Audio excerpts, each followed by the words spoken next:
Let me turn now to Ned Price, former CIA intelligence analyst, National Security Council spokesman under President Obama, also an MSNBC contributor, and Danielle Pletka, vice president of the American Enterprise Institute, also an MSNBC contributor, and has worked in and around Mr. Bolton off and on for 4 years. So I want to basically use the two of you to talk about the apparatus and what the heck's around the president, and you to explain Mr. Bolton. So let's start with Mr. Bolton. Thank you. Wow, that's a great job. Which is this. He's not going out without a fight. How long is he going to keep? I mean, do you expect him to become Anthony Scaramucci and that he will keep this up, or is this going to be the slow torture of pushback? I don't think John Bolton is an Anthony Scaramucci. He never has been.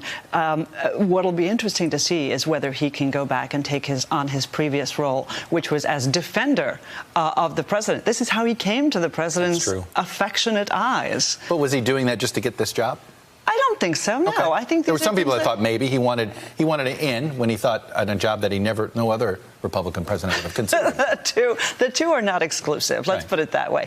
But will he go back to defending the president again? And if he's not willing to go back and he's going to be attacking the president, what place is he going to be doing it from? Is it going to be from conservative circles? It's a hard call for him. So I think he's going to walk very carefully. He's a shrewd guy. Ned. Look, there were disputes in the Obama White House between the National Security Council, state at times, National Security Council, defense. You'd hear pushback from Pentagon all the time, too much of this. But this seems like divides that make those look like small. But explain how that does regularly happen. Well, in some ways, Chuck, the role of the National Security Council staff is to actually surface those disputes. The National Security Advisor, in the best of times, plays the role of honest broker, someone who doesn't come to the job with her or his own solid convictions, but someone who has the clout, who has the respect, the authority to assemble literally around an oval table all of the heads of departments and agencies to surface their views and, importantly, to surface disagreements so that the National Security Advisor can then present to the president the consensus. In some cases, it's unanimous. In some cases, it's highly divided. But a consensus among the national security team for the president to check yes or no. It's not clear that Bolton ever set up a shop like that. No. In fairness, whether we think that's a good idea or a bad idea, he didn't set up his shop. Well, I think there's a misperception out there that the process under Bolton was broken. The process was actually absent.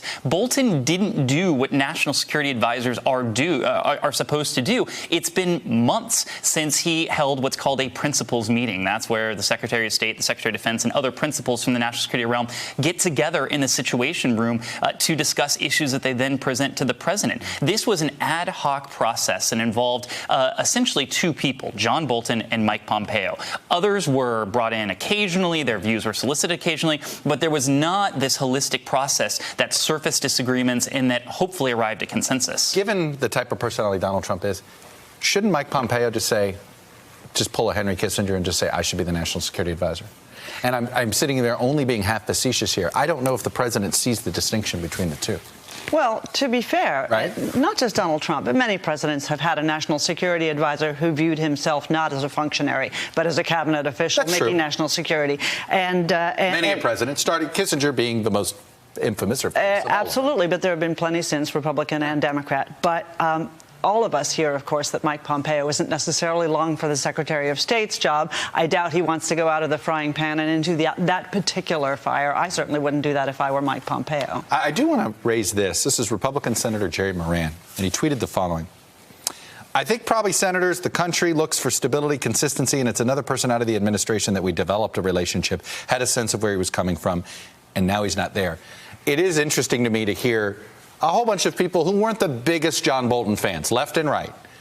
But it does show you the chaos of the administration. Bolton, whatever you thought of him ideologically, you always knew where he stood. And I think that's essentially where these guys are going. Well, we knew where he stood, now what? Well, I think we had an incredibly depressing and ominous snapshot of this administration earlier this morning. There was a period of time where senior White House officials couldn't tell reporters and in turn the American public who the acting national security advisor was. President Trump in his own tweet this morning said that it would be until next week until he would name a successor to John Bolton. And I think you add this on top of the already mounds and mounds of chaos in this administration, in the national security realm. There's no director of national intelligence. There's no deputy director of national intelligence. There's no director of Homeland Security, no deputy director of Homeland Security. You can go on down to important ambassadorial posts. Exactly. Okay. We don't need to do it. But the acting montage, it's unbelievable. But the point is, this is just one more element of chaos in a central and pivotal role. Danny, in many ways, you are an evaluator of global risk in different ways, okay? You've got a president right here who I feel like some of these brush fires were there, some he helped instigate, but they're all over the world.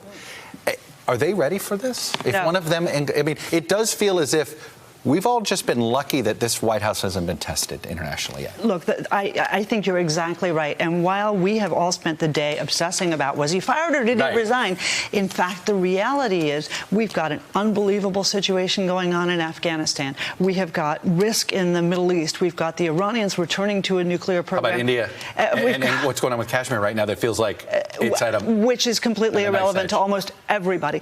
And I got to say, if I'm our allies, what I do is I look at this White House and I say, what are you going to do next? Who are you going to screw next?